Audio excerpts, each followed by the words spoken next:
talk about your driving license or your vehicles. Now, the minority in Parliament is kicking against what they say is a mandatory 108 cedis first aid box charge that the DVLA has introduced as part of vehicle registration fees. Minority spokesperson on roads and transport, Kwame Agboja, says the charge is illegal and more punitive than the mandatory towing levy, which of course Ghanaians rejected. He also says that all vehicles going for roadworthy certificates are not exempted. He is therefore demanding a withdrawal of the charge. Will that happen?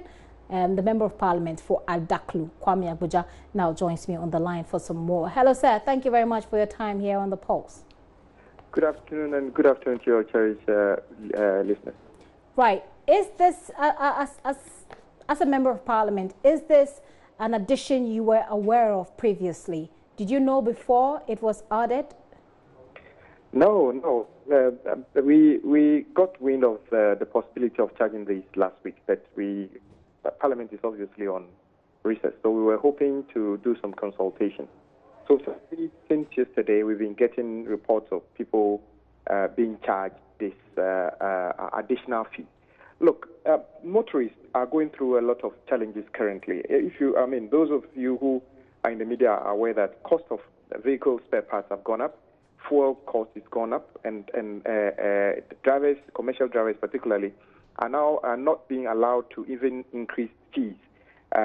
Sorry about that. And for us to wake up for DVLA to say that for you to register a new vehicle, by the way, during peak period, vehicle registration across the country can be up to 1,000 per day. So if you were to charge 108 cedis for just providing a first aid kit, why couldn't the drivers be told that when you come in to register your car, make sure you present as one of the conditions a first aid kit, so that people who can afford the 10 cedis, the 15 cedis one, can go in there and have it. In fact, there are some new vehicles that when you buy them today, they come together, they come along with the first aid kit. So nobody is understanding the basis for this.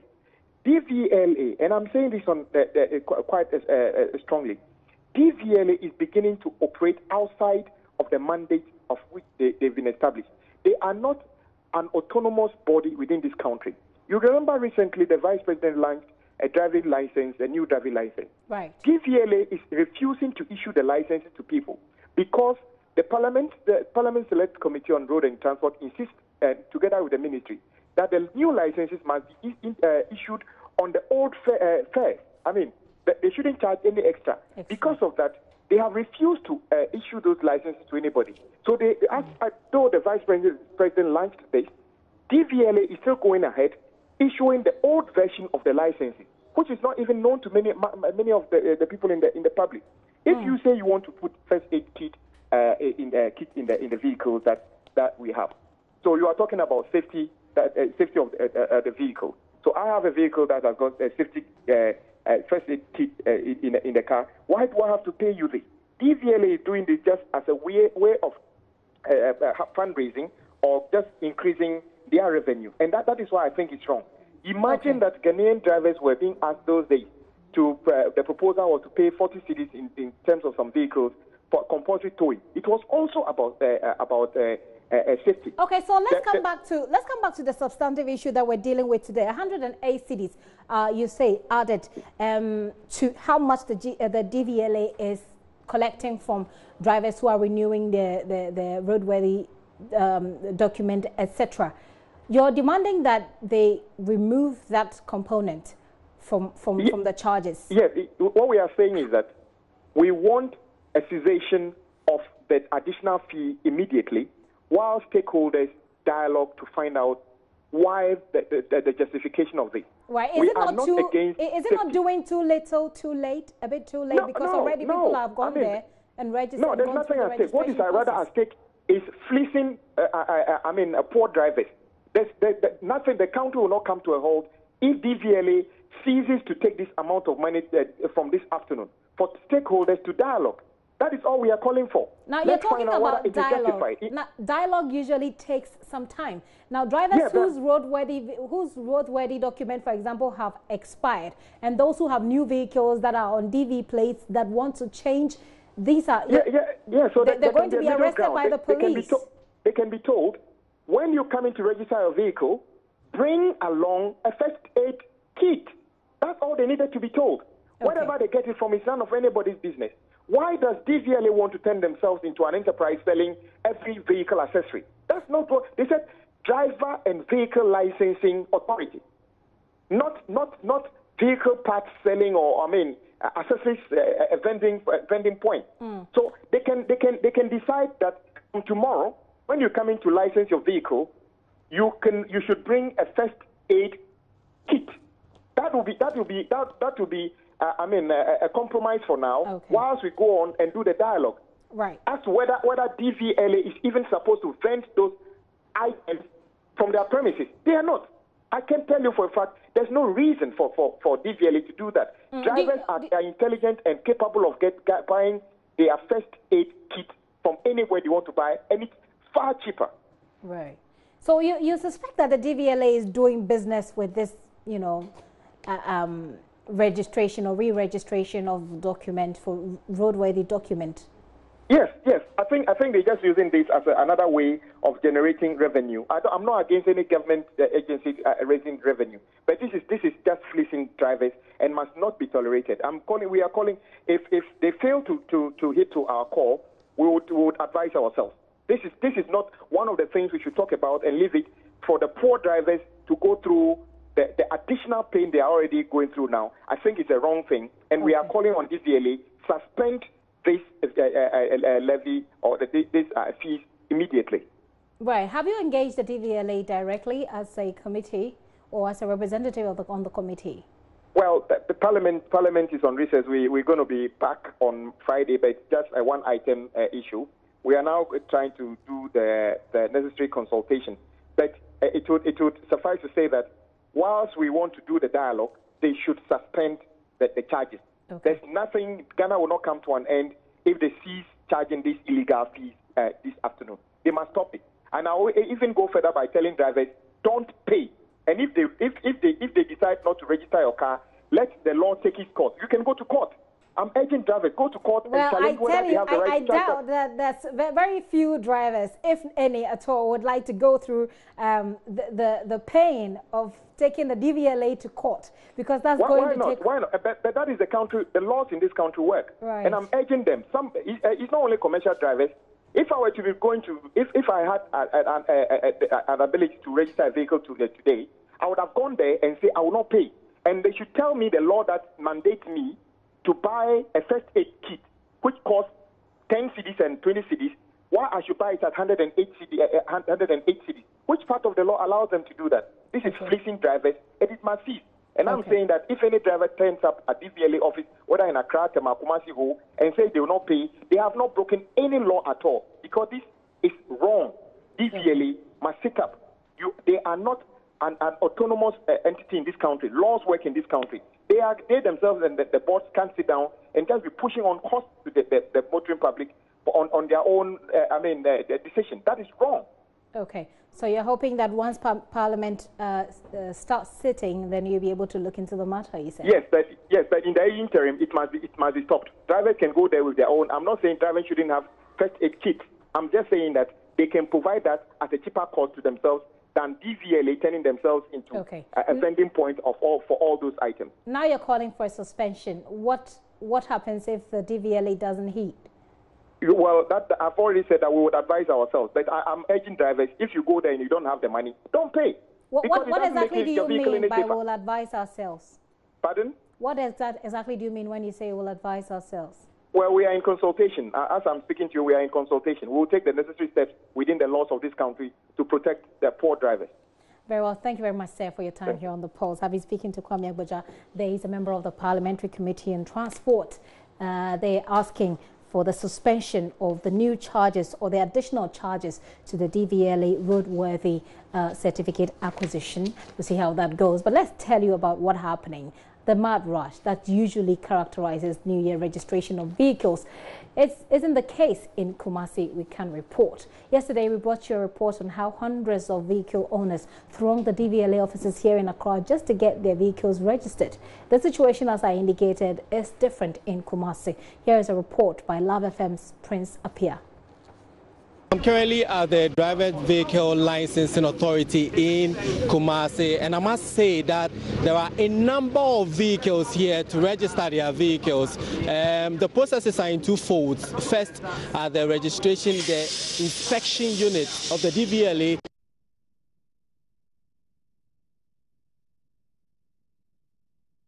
Not so much pressure over there, not so much vehicles. The reason given is that most of the drivers or car owners who want to register their vehicles do the inspection earlier and wait for the registration.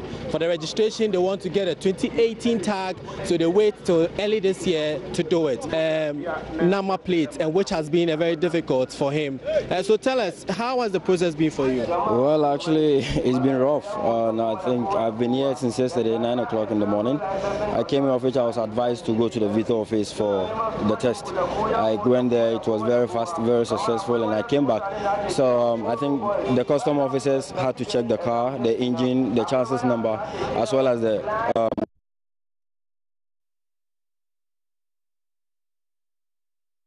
I even gave the payment to the third agent, and we couldn't because the queue was very hectic, and so something else.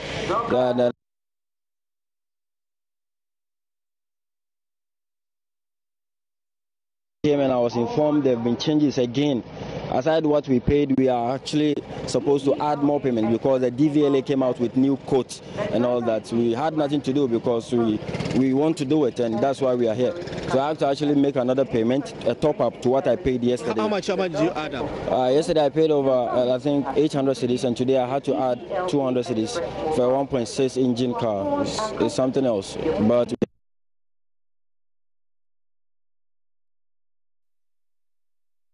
And for us to actually go do some bay examination again, it's very ethic. I was expecting to actually leave here, get to the office as early as I can to work, but it's almost like the norm.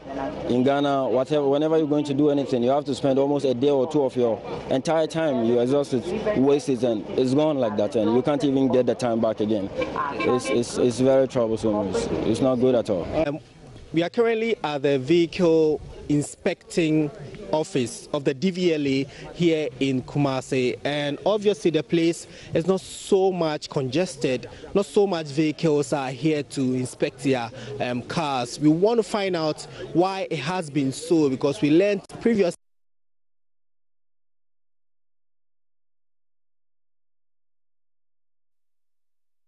time around is not so. So we find out from the officers here how things are going and what has been the secret for them. Thank you very much for joining us on JoyNews. Thank you. Your name, sir? My name is John Newman, the DVLA officer in charge at this station. Yeah. Tell us.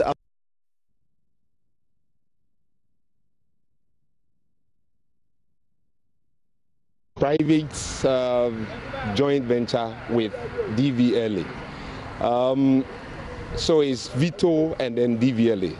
What we do here, as you can see, is inspect vehicles towards roadworthiness, and then pre-registration means that those vehicles that are meant to be registered proper will have to come here first to be tested before they go to our main office for the registration process to ensue. And so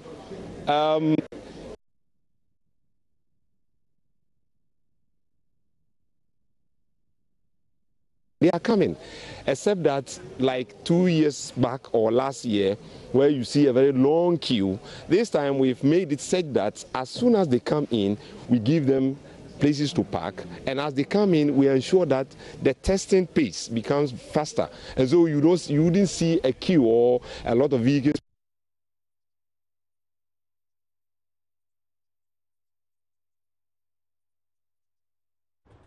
So that is the situation in Kumasi. Back here in Accra, we'll be telling you about the story of a man who bought his wife a Toyota Highlander many months ago in commemoration of their 20th anniversary. But that gift will not be complete without a 2018 registered number plate.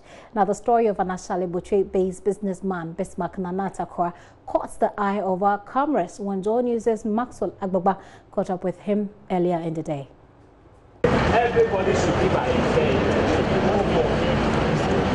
It is morning, and the Accra offices of the Driver and Vehicle Licensing Authority is already buzzing with activities. A lot of the people gathered here have come to register their vehicles. Some of them, I'm told, could have completed their registration last year, but deliberately waited for the year to end just so they can drive around in 2018 registered number plates. Bismarck Nanata Accra is one of them. He bought a Toyota Highlander for his wife to commemorate their 20th marriage anniversary. But that gift was not enough. His wife made a special request for a 2018 registration number plate. Bismarck had to wait many months for this day to come. I got married in 1997, though it hasn't been so easy. We are Christians anyway, and I promised my wife on her 5th marriage anniversary, we did it. By that time, things were not too good. But I promised her that let's pray to Jehovah. If things goes on well, on our 20th marriage anniversary, I'll surprise her. And true to that, to my words, I bought a car, and this is the car for my wife. Wow. And I presented it to her on our 20th anniversary, marriage anniversary, in our own house. Wow. And she's so happy. And she said, no, Nana, we are going to 2018, so why not wait and have a new number? Yes, that's her request, and I just did that. If not, I should have registered in 2017 when I bought the car. Yes. So this morning he woke me up around 5 o'clock. Don't go and queue like yesterday. Yeah. So by 6 o'clock I was here. Wow. But what really is the significance of driving around with a 2018 registration number plate? Bismarck has been explaining to me as I sat with him at the front seat of the new vehicle. And the new number, no, it doesn't have a significance, but our firstborn is also 18. So we want 2018, 20th anniversary, and our firstborn is also 18. And that is why 2018 is special to us. Wow. Sure. We have 5 kids, and you can see that it's not easy. For a woman to take care of 5 children as Christians, it's not easy. Going to preaching, as Jehovah's Witnesses, you'll be going to Kingdom Hall and things like that. And she has been so good to me. I mean, he did everything. That is why I promise her, and I make sure I fulfill my promise. Wow. So today you will see her new number. A 2018 registration number plate may not mean anything to you, but for some people, they patiently waited for months, and now the wait is over. Maxwell Agbagba for JoyNews. The wait is over, maybe not so over for everybody, but that's quite romantic, isn't it? Well, in the meantime, the business development manager at the DVLA, Abraham Zato, tells JoyNews his outfit has introduced a new and enhanced sticker for car owners as part of moves to improve services they deliver to clients. The new sticker, according to him, is embedded and enhanced with security features and will, among other things, help the authority to communicate better with their clients. Now and then, the authority needs to improve on its services, and that also means improve on the materials, the equipment it uses to authorize either drivers or vehicles to drive on public roads in Ghana. So what the roadworthy sticker seeks to do is to certify that the vehicle you see plying the roads has gone through the system, it's been tested, and that it is capable of transferring or moving goods and or people from one point to the other on public roads under optimal conditions of safety. So the roadworthy sticker serves that purpose and many other things for us. But we know that already there's a roadworthy sticker in the system. Yes. So what is so special about this new sticker? As I have mentioned earlier, over time, through research, through several discussions, observations, you need to improve on the safety and security of the system that we have. So the current roadworthy sticker is one that is enhanced with several safety and security features. It also gives us an opportunity to gather even more detailed data of the owner of the vehicle, etc.